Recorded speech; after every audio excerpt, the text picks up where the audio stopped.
Obar, Yes. there is missed call scam that happens. Yeah. And I must say that I have fallen victim to the calls. I never return those calls. I never pay attention to them if it's a number that I don't know. But maybe, first of all, enlighten us on why anybody would give us a missed call, and especially international numbers. Particularly, probably, maybe I need to start by making people understand how it's done, and that would help somebody understand the reason behind it. Now, some of these missed call scams is where a situation where somebody calls, or it's an automated system that calls random numbers internationally. And when they call those random numbers, they expect the person who has been called or the person who is receiving the call to answer. Or if it's a missed call, then you call back, just playing with your psychology generally. One, they believe that if you see some international number, probably you believe that this is an important thing that you really need to attend to. So you will pick that call and your phone and call back. But then there is a catch. Now, there is, especially in the international scenes, there are what are referred to as pay per call service, and then there is fee for call service. Now, fee for call service is a situation where the person who is making that call back, especially in the international, from foreign countries, those are the people to be charged. So now, what meaning if I have a missed call, let's say from UK. Yeah. If I return that call, I am charged. You're the one who's making the call. The one who is making that call is the one who is charged. But now, some of these scammers, they go to international phone companies, telecommunication companies, which are very many out there. So they tell them that we need international premium rates or premium rate numbers, IPRN. Then when they have been given this service in terms of IPRN, they also negotiate that for the international calls that come in, the amount of money that will be deducted from the caller, that money, part of it I'll receive. A percentage of it I'll receive. So that is how the business is done. And then they create a system or a software that ensures that random numbers can be picked based on a particular international code for every country. Then when the call, when the number is picked randomly, even if it's Kenya, Nigeria, or wherever, then they burst the calls in terms of blast, and then you can receive a call for maybe seconds, like less than 9 seconds, and you will be having a missed call, and you probably may think that I need to return the call in any way. Okay. Yeah. And does that then mean the jurisdiction to which these calls are coming from have not tightened that noose? Because that is a scam. It is fraud. Yeah, it's fraud. But you know, in Kenya, it's very difficult to operate such companies because we've not liberalized our communication systems so much. But in other countries, you will realize that even the phone manufacturers, mobile phone manufacturers themselves, they have the ability to supply some of those international premium rate numbers.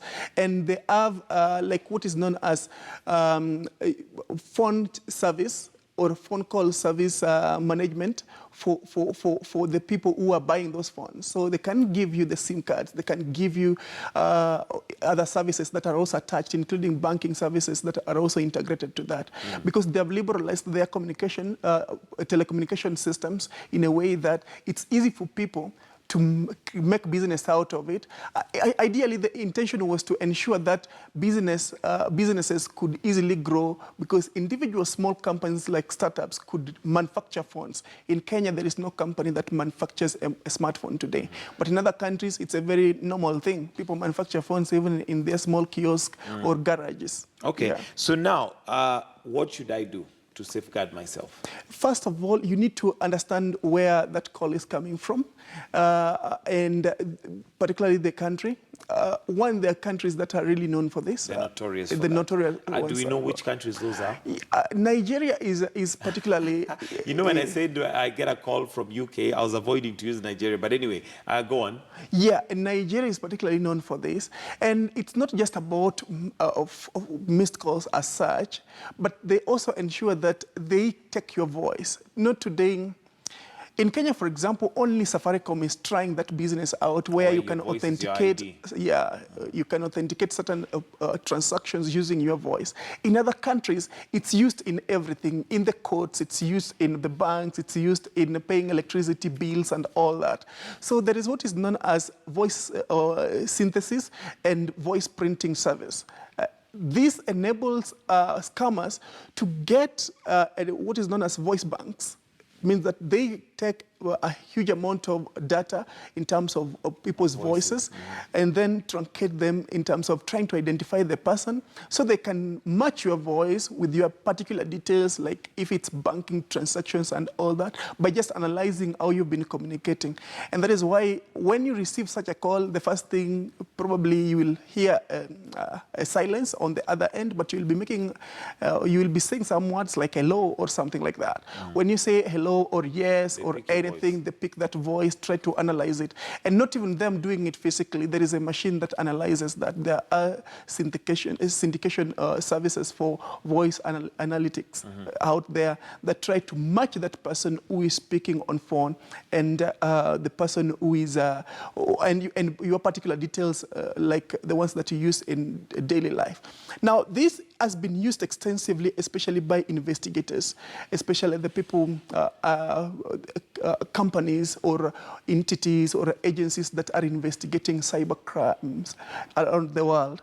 It's been there, but it's also been exploited because for every technology that is there to help, somebody would want to also manipulate it and use it for their selfish interest. Selfish gain. Yeah, so generally, it's the one bringing a lot of issues, especially because you never know what else is happening. You know, when somebody has got your phone number, that phone number can lead to several things. So some phone number can be used to tap you, to record how your movements are. And for example, in your phone, if you go to your phone book, you click on maybe any number, random number, or just see it to see the details about that number. You can find emails. You can find which other applications are attached to that particular. Some of them even addresses and Google Maps of where somebody works and all that. Yes. So a smart person would sit down, pick one number that returned a call, and try to analyze it in terms of those details, the email addresses, the credentials, banking credentials, all those activities, and even try to match it to the particular applications, mobile applications on your phone. For example, if you just see the details of search for information for one particular call, you will see an application like maybe the Messenger application, the Facebook application, and all that. Now you wonder, this is a different application on my phone, which is just a phone book application that should be giving me details about the numbers. But how come it's also linked to some other applications? So by the end of the day, you need to realize that other applications are out there that are also trying to monitor whatever you are doing, just using one single phone number. It's an integration. And so smart people are coming up with some of these applications or links that you would probably click on and then give them all the details about where you live, what you do, whether you are offline or online, that transaction is going on quite fast and rapidly. Wow, quite a scary revelation right there, because like you mentioned with applications, I've noticed there's some now, whether because it's of the business side of the application, they have bought into each other such that when you're signing in, they ask you sign in using Facebook. So when you open, for instance, your Twitter account or your Instagram account, you have all these other accounts linked. And there's so many details that we put there unknowingly. But case in point, what do I do when I see that missed call? And it's a number that is not familiar to me. It's international. Do I pick it? What do I do? The numbers. I'm not saying that you should not. I'm not saying that you should not pick phone numbers, but there are applications that also identify possible scams. Some of these applications, even Truecaller, a very simple application, can help you identify. They will let you know that this is a scam, and in red, they label it as a scam. Some of these applications, you can use them, but as you say, every application, every person who develops application tries to utilize it in reference to mining data, getting data, and how to maximize output in terms of business and in terms of profit making, which is a very serious thing. As you say, for example, when you're signing on Twitter, there is a time were particular on phone numbers, yeah? They even changed the interface. And they also use it to verify. Yeah. They use it as a verification. As a But verification. that also is data that Yes, they're mining. yeah. When Twitter sends you that text message to verify, or Google sends you that text message to verify, all they're trying to do, in simple sense, they're trying to know who you are. And after signing up for that, after opening that account, and you begin to use it, every click you make, everything you make. Before I came here, I downloaded my own data from Facebook, and I found out that it's 14 GB. I opened my Facebook. Worth of data. Worth of data. Wow. I opened my Facebook in 2010.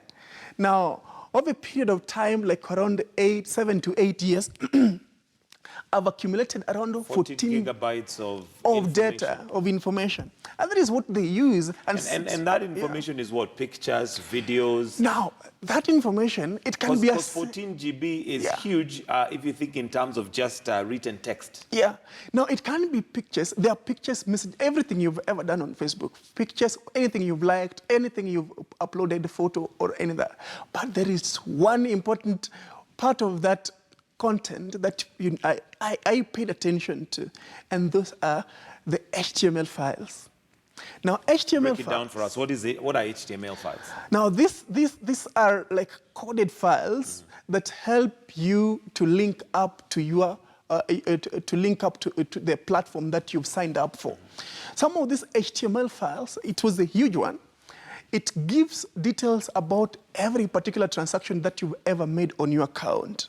And those HTML files are even available even on phone calls, not only on the applications, even on simple phone calls. And remember, a phone call is an application. And that phone call application is the one that is being used to just try to get all the information as much as possible from you. And therefore, the HTML files would help them to identify you in person as who you are, what you've been doing, where you live, where did you move. Some of these HTML files even do calculations. If you look at them, if you really scrutinize them properly, they give you calculation on the amount of time you spend in a given place, like at work, and the amount of time you spend driving, and the amount of time you spend at home. That's a whole lot of data, and I mean that also brings into question.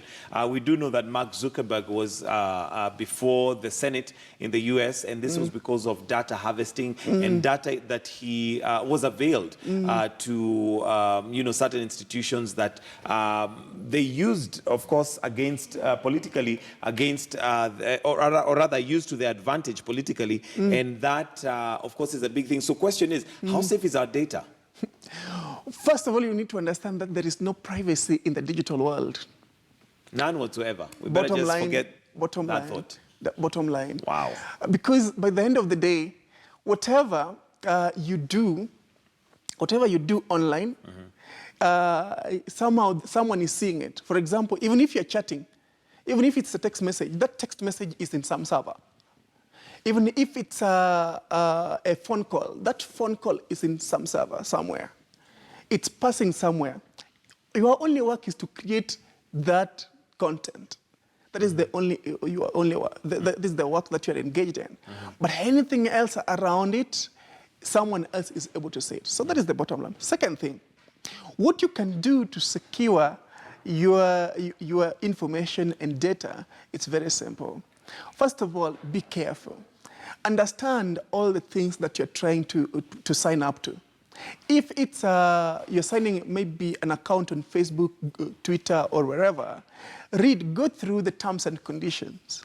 Understand the terms. And of course, they take advantage of the fact that many of us don't want to read through that. Of course, it's very long, and they're written by very smart lawyers. By the end of the day, even you if hardly understand what you will hardly understand. So you choose to. Personally, I'm a techie person, but I hardly read all of them because they're very long, like around 4 pages, 5 pages. Why should I? Some are even 9 pages, very long, which are quite very unnecessary. So for me, I would say that understand every step you're making digitally, and when you understand the steps that you're making digitally, you are able to avoid some things, because the laws don't allow, especially in the international scene, especially in the developed world, they cannot go against some of those rules that they have made, but they go against them anyway. For example, Facebook tracks you even after you have logged off, or any other account that you're visiting apart from Facebook. It's a surveillance. All right. Now, we need to wind up shortly because of time. Yeah. But I need to know this from you, because we've become very reliant on technology. We use it to keep all our private information, whether it is from pictures to information that is personal, maybe PIN numbers, where our accounts are, our homes, our best kept secrets. We are all, putting them online. Yeah. How do I safeguard that? Or should we just basically just remain manual? No. You can, if you have money, you can have your own private servers. If you need But to that have your data is still storage. accessed by somebody. Okay, by somebody, but you have your private connections. Or just try to know who is the threat to this data. If you know the threat to the data, then try to fight or prevent the threat from getting that data. But as I said, generally, you cannot block everything. Okay. Yeah. All right. So I guess it's to be safe, and also just to remember that the digital world does not forget. So whatever you post, make sure that if it's brought out tomorrow, you are okay with it. Very, very sad. Like this week, we've seen a lot of drama on Facebook and other With social media platforms. Deputy governor and all that. Some of those things are traumatic. If you look at it in terms of the effect, the net effect of that to the family and all that. I think I would advise. Urge people to be to restrain from posting things that really would damage other people's lives. What would it make you? How would you be happy? Would you be happy if you see that deputy governor commit suicide thereafter because of the mistake he did? And I mean, cyberbullying is another whole topic right there. But thank you very much, Obar Mark, this morning, an ICT expert, for joining us and basically just expounding to us some of the scams that are out there. And also, just a quick reminder that your information is not private as long as it's in the cyberspace, and therefore be careful what you put out there. It is now 9 minutes to 9. Time for us to say goodbye and wish you all a fantastic and a wonderful day. So from the Morning Express crew, we say thank you for watching, but do stay with us right here on KTN News.